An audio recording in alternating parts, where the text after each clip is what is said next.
Bon, ouais. Nous voici maintenant, on change de catégorie un peu. Exact. J'aimerais qu'on prenne quelques minutes seulement pour faire un survol autour des accessoires et peut-être commencer avec lesquelles des trois choses principales que tu conseilles pour lorsque les gens décident de faire du vélo. Quels sont les trois éléments, les trois accessoires qu'ils doivent prioritairement s'assurer d'avoir? Bon, ben moi, quand je pars de chez nous, là, puis je mets mon bicycle sur le toit, je m'assure que j'ai pas oublié ma roue avant. Puis ensuite, je me fais un petit visuel. Je me dis, OK, là, je vais m'habiller. Je commence d'en haut. Casque, lunettes, jersey, gants, cuissard, mes bas, d'habitude, je les ai dans les pieds, puis mes souliers. Quand j'ai fait ce checklist-là, je sais que je peux partir. Ah, puis ma bouteille d'eau. Ah, je l'oublie souvent, hein? Tu vois, je l'ai. Ça nous arrive tout, ça. Puis ma bouteille d'eau. Alors, bon, ben ça c'est un beau petit wrap-up, là, effectivement. On commence avec les casques. J'ai amené une couple de petits différents modèles. Ça, c'est vraiment casque de vélo de montagne typique. Un peu plus long en arrière pour protéger en arrière de la nuque. Souvent une petite visière. Et puis, ben c'est ça, un beau petit look. Ça, c'est de chez Fox. L'opposé, plus vélo de route, ça, c'est un modèle pour dames. Alors là, beaucoup plus aéré. Oui, on voit une grosse différence. Très léger. Et puis c'est ça, il est un petit peu plus aérodynamique. Typiquement, un accident, on ne veut pas trop parler d'accident, mais un accident sur la route, souvent, ça va être sur le devant ou le côté. Alors, vraiment une grande protection. Un casque, il ne me fait pas celui-là. Je ne sais pas si vous voyez des fois du monde qui se promène avec des casques de même. Sur le parc linéaire. Ouais, c'est ça. Avec le siège trop bas. Exactement.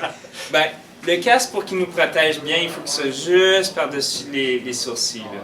Parce que souvent, c'est un impact frontal. Puis, il faut qu'il soit bien ajusté. Tous les casques modernes, ils s'ajustent vraiment à l'arrière pour que même si je ne l'attache pas, là, il ne s'enlève pas. Alors là, même si ça brasse beaucoup, le casque ne se promène pas sur ma tête. Si j'ai un gros impact, ben là, j'ai la strap pour s'assurer que le casque ne revole pas dans un cas d'impact. Parfait. Très important. Alors c'est ça, montagne à palette, route sans palette. Il n'y a rien qui nous dit qu'on ne peut pas changer. On choisit une couleur qui matche avec notre vélo. Oui, effectivement. Effectivement. Des fois, on dit, hey, il y a une couleur foncée, je veux pas ça, je vais avoir chaud à la tête. Honnêtement, c'est un mythe. Il y a presque 1,5 pouce, 2 pouces d'isolant, le casque, c'est en styrofoam. Alors, le noir sur le top, là, il ne fait pas un effet dans le casque. La ventilation du casque fait la grosse affaire. Qu'il soit blanc ou noir, pas une grosse différence sur la chaleur. Qu'il soit très ventilé, ça va en faire. Une question, souvent il y a des gens qui ont déjà fait du vélo, qui s'y remettent et qui ressortent leur vieil équipement. Au niveau des casques, est-ce que c'est comme des petits gâteaux, il y a une date de péremption? Effectivement.